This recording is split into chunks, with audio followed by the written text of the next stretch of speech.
Thunder rattled the old house, rain lashed against the windows. Inside, huddled around a flickering fireplace, sat four friends. Each held their breath as the wind howled like a banshee. It was the perfect night for ghost stories. "Have you heard the one about Cranbrook Asylum?" whispered Liam, his eyes wide with mischief. The others shook their heads, leaning closer. The fire crackled, casting dancing shadows on their faces. Liam cleared his throat, a mischievous glint in his eye. "They say it's haunted by patients who died within its walls," he began, his voice dropping to a whisper. Cranbrook Asylum stood atop Widow's Hill, a desolate silhouette against the stormy sky. It had been abandoned for years, its walls echoing with forgotten screams. Legend claimed it was haunted by a former patient, a young woman named Mary. One night, a group of teenagers, fueled by bravado and cheap beer, decided to explore the abandoned asylum. They snuck past the rusted gates, their laughter swallowed by the oppressive silence. The air grew heavy, thick with the stench of decay and the weight of unspeakable horrors.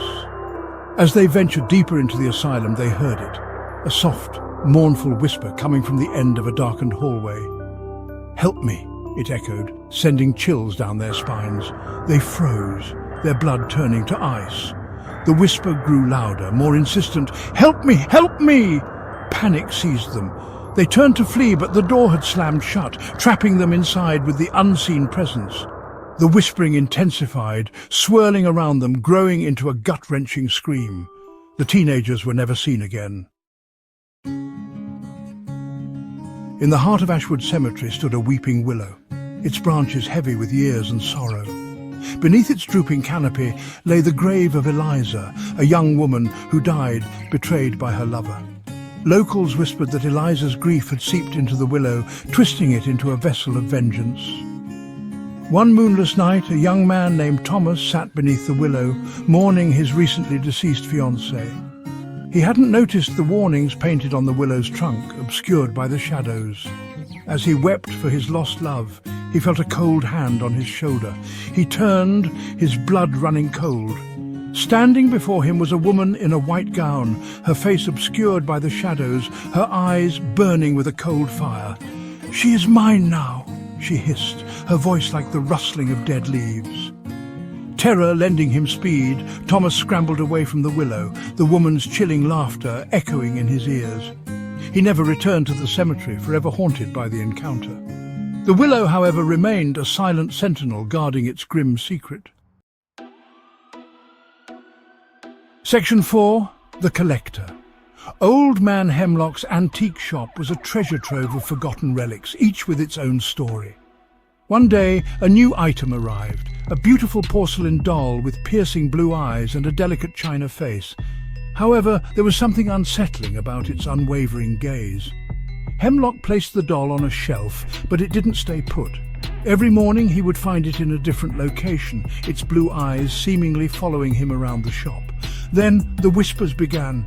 "Play with me!" it seemed to hiss, a subtle vibration seemingly emanating from the doll itself.